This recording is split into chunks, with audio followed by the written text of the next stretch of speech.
vou conversar com a doutora Patrícia Serrão. Ela é angiologista, cirurgiã vascular, coordenadora do Centro de Tratamento de Doenças Venosas do Monte Tabor. Doutora Patrícia, é um prazer te conhecer. Tudo bem com você, Patrícia? Tudo bem, Mário. Prazer é nosso estar aqui, conhecê-lo, né? Participar dessa bancada tão especial para a nossa terra.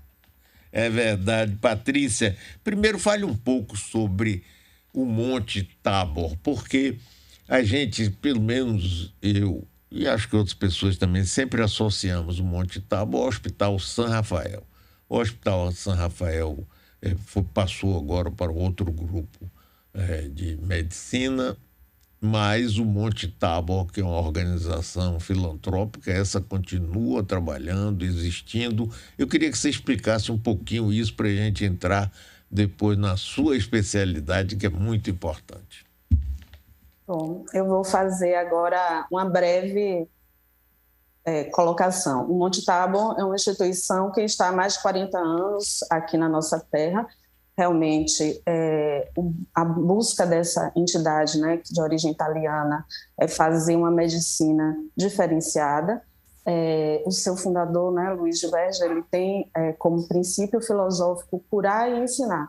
Então, veio para a Bahia com esse intuito, de gerar uma medicina de atendimento à população, justamente os menos assistidos, favorecer uma medicina de qualidade.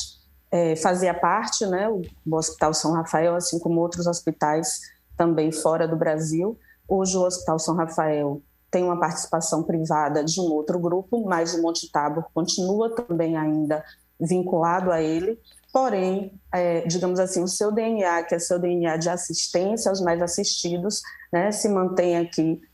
Já havia, né, por exemplo, nosso centro funciona desde 2018, mas o ambulatório social do Monte Tabor, com sua escola de enfermagem, com seus atendimentos, continua aqui no Pau da Lima, né, e a gente tem esse ambulatório social ao qual a gente está vinculado, e o São Rafael, que é uma parte, né, do Monte Tabor, mas não é o Monte Tabor, né? O Monte Tabor é muito maior que ele, e sua missão é essa missão de acolher os que mais precisam, fazendo essa medicina, essa assistência social. Ah, ótimo isso. Doutor, agora falando da sua especialização. Doenças venosas, famosas, as varizes são as mais recorrentes, mais em mulheres do que em homens. Explica um pouquinho isso aí. Tem a ver com envelhecimento, genética? Como é que é isso aí, doutora? Vamos começar do começo, né? Nós temos no corpo, a circulação é feita, né, de uma forma fechada. Então, é um circuito hidráulico fechado. A gente tem um coração como bomba, esse coração encaminha o sangue pelas artérias, né? E essas artérias levam o sangue oxigenado para todo o corpo, e o retorno se faz pelas veias. Eu brinco dizendo que a gente teve duas situações na vida. Primeiro, a gente resolveu se tornar bípedes. Então, e a gente tem a gravidade. Então, o coração manda sangue com força, as artérias têm uma parte muscular. E como é que esse sangue volta? Então, o engenheiro, né, que nos fez, criou artifícios para tal. Então, as veias, que são esses vasos, que são responsáveis por retornar esse sangue em direção ao coração, para que ele depois mande para o pulmão, para de novo ser reoxigenado. Enfim, elas têm válvulas, e nas membros inferiores, que é onde a gente mais percebe, né, justamente as varizes, que são as dilatações desses vasos, dessas veias. Então, o fato de ficarmos em ortostase, ou seja, em pé, o fato de termos a gravidade, né, puxando tudo para o centro da Terra, então esse sangue tem que fazer um esforço, digamos assim, para voltar ao coração. Então, nas pernas, nós temos o segundo coração, que seria justamente a bomba muscular, né, da panturrilha, em que no movimento de caminhada, nós fazemos essa contração e esse sangue tem essa força de retorno. Então, a doença venosa, ela se dá muito mais por um caráter genético. Nós trazemos esse determinante genético, onde já há uma alteração na estrutura da parede das veias, fazendo com que elas se tornem mais dilatadas. Mulheres são mais acometidas do que homens, e aí a gente vem para o fator hormonal. Então, é uma doença que geralmente, né, começa a se apresentar na puberdade, embora crianças possam ter também doença varicosa ou outras alterações vasculares. E por conta dessa ação hormonal, a gente também tem aí, né, dentro do grupo feminino, essa maior incidência, por conta tanto da terapia contraceptiva, que hoje a gente começa cada vez mais precoce, e pelo tempo que a gente usa, né, a terapia hormonal, o envelhecimento também, muitas vezes as pessoas passam um período da vida que não apresentam doença venosa, e com o envelhecimento elas apresentam, e também as mulheres aí têm um outro fator, que é quando chega a menopausa e precisam fazer terapias de reposição hormonal. A doença venosa, ela pode evoluir, né? A gente classifica a doença venosa habitualmente, né, numa graduação de 0 a 6, que seria 0. Paciente que não tem doença aparente, não tem nada. E a gente vai, pacientes que têm vasos bem fininhos, superficiais, 2 varizes visíveis, 3, né, de uma maneira, né, mais genérica, varizes e a perna mais edemaciada. No 4 a gente já tem varizes, edema e alterações da estrutura da pele, seja por pigmentação, seja por manchas claras, por fibrose, que a gente chama dermatofibrose, né, que é esse endurecimento nesse subcutâneo, né, por processos inflamatórios.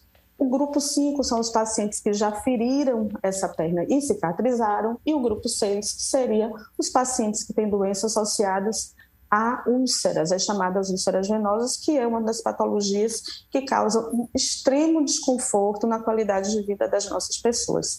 Tanto a faixa do trabalho, quanto limita em relação à dor, a contato social, enfim, é um problema de saúde que nós padecemos, e a gente tem aí a doença venosa como incidente em mais de 50% da população, em diferentes graus. Doutora, qual o tratamento para isso? Porque o tratamento tem evoluído, pelo que eu ouço e acompanho muito de fora, claro, mas tem evoluído. Antigamente se usavam somente umas meias que ajudavam a circulação, depois pequenas cirurgias. Como é que é uma pessoa... Eu já vi pessoas idosas assim, que a perna parece um mapa, não é? Parece toda a circulação sanguínea ali, né? As veias ficam absolutamente visíveis. Como é que trata isso, doutora? Bom, a gente tem no tratamento da doença venosa, a gente tem 2 vertentes. A gente tem o tratamento clínico e o tratamento de intervenção. O tratamento clínico, né, ele envolve uso de medicações que nós chamamos de flebotônicas, né, que melhoram o retorno venoso, melhoram a reatividade dessa parede, diminui processos inflamatórios. A gente ainda usa muito as meias compressivas, elas são nossas parceiras, né, nossas amigas ainda. E outras terapias compressivas, como alguns pacientes que não conseguem usar meias por conta mesmo de sua disposição física. Muitas vezes o paciente tem problemas de coluna, não tem quem o ajude a calçar uma meia, ou o paciente tem uma desproporção em relação ao volume de tornozelo, tamanho de volume de coxa. Então esse paciente muitas vezes não se adequa ao uso das meias compressivas, e a gente precisa de outros elementos. E a gente tem as intervenções. A gente ainda tem as cirurgias para as varizes, onde a gente tem as cirurgias convencionais, a gente tem a cirurgia que a gente faz a safenectomia por extração, como a gente tem também hoje as cirurgias com uso de elementos como laser, né, e radiofrequência, são chamadas cirurgias termoablativas. E nós temos o que foi um grande divisor de águas, e aí o Monte Tabor tem um papel fundamental, não só no cenário da Bahia, como no cenário nacional, em que aqui foi desenvolvido um projeto, né, em que faz o tratamento de escleroterapia com espuma, ou também conhecida aí como espuma densa. O que é isso? Nessas veias maiores, nessas veias mais volumosas, nessas veias que levam à formação de úlceras, muitas vezes nós não tínhamos, como eu falei naquela classificação anterior, a gente já tem alterações tróficas naquela pele, alterações tão importantes que muitas vezes a gente não tinha opção, inclusive da cirurgia para esses pacientes, de acessar veias doentes e que a gente não tinha condição de tratá-las cirurgicamente. Então, a escleroterapia com espuma é o quê? Você injeta uma medicação que, do ponto de vista químico, é um saponáceo, né, uma base, em que você agitando ele, né, uma técnica, a gente chama de técnica de Tessari, usando 2 seringas e um elemento em que a gente mistura ar e essa medicação, e a gente torna essa medicação na forma de espuma, como eu brinco, como se fosse aquela espuma de barbear, aquela consistência. E dessa forma injetamos essa medicação dentro da veia. Essa medicação, ela faz uma ligação com o sangue, promove um trombo químico que vai levar uma flebite. O que é uma flebite? Uma inflamação da veia. A gente vai gerar ali um processo que esse processo de inflamação vai levar depois que essa veia se torne um cordão fibroso. Ela esclerose, ela deixe de ter luz. Quando a gente fala alguém está esclerosado, é porque alguém perdeu a luz da razão, a luz da consciência. No vaso, quando a gente diz que esclerosou, ele que é uma estrutura cilíndrica, a gente deixou de ter luz. E a espuma dense vem como essa terapêutica para tratar essas veias maiores em que a gente não consegue operar, o que a gente não pode, que essa é uma outra questão de saúde pública, né? Nós hoje temos, dentro da saúde pública, uma demanda nos serviços hoje que tem residência, que tem formação, um acesso muito limitado desse doente de doença venosa. Por quê? Porque a demanda, a porta de entrada absorve aqueles pacientes com doenças arteriais obstrutivas, então existe uma urgência em relação a esses pacientes que absorvem o setor público, e os pacientes de doença venosa foram, durante muito tempo, deixados relegados à margem, por não ter acesso e por não poder também dispor de outros elementos. Então, aí, doutora Patrícia, as pessoas como é que fazem, por exemplo, para fazer a marcação de consultas no Monte Tabor? Como é que porque muita gente fica sem saber, não sabe como é que é isso, doutora. Diga aí para gente. Nós estamos aqui, no Pau da Lima, nós temos, o Centro de Tratamento de Doenças Venosas e Feridas. É só entrar em contato, a recepção faz o agendamento, esse paciente vai vir para um dia de avaliação, que é a consulta médica e realização do seu exame ecográfico, que é o chamado Doppler, que é um ultrassom, para que nós possamos avaliar se esse paciente faz parte do perfil dos doentes que se beneficiam do tratamento de espuma dense. Esse paciente, então, vai passar para o tratamento de espuma, e o que a gente tem aqui, que é um grande número de doentes com feridas, nós temos as úlceras venosas, o que a gente busca também, é um dos nossos projetos desse ano, é fazer uma associação com outras terapêuticas, além da espuma, que foi um divisor de águas no tratamento desses doentes, mas a gente precisa oferecer mais. Então, hoje, a nossa perspectiva é que a gente possa também estar colocando a terapia fotodinâmica, o uso da laser terapia no tratamento dessas feridas. Doutora Patrícia, tem uma pergunta aqui da nossa ouvinte Luísa. Ela diz: tenho sensação de formigamento nos membros com frequência. Isso pode ser sinal de algum problema? Ela diz que tem 55 anos. Bom, formigamento nas pernas, alterações, sensação de peso, isso é uma queixa frequente. Pode ter relação com as varizes, sim, mas a gente também precisa investigar as patologias que possam ter alterações na inervação. E aí vem os problemas de colunas, as artropatias. Mas esse paciente com formigamento, que é uma queixa muito comum nos nossos consultórios, precisa ser avaliado. E também tem outra coisa. Existe prevenção, doutora? Bom, como eu falei anteriormente, a questão do determinante genético a gente não tem como evitar.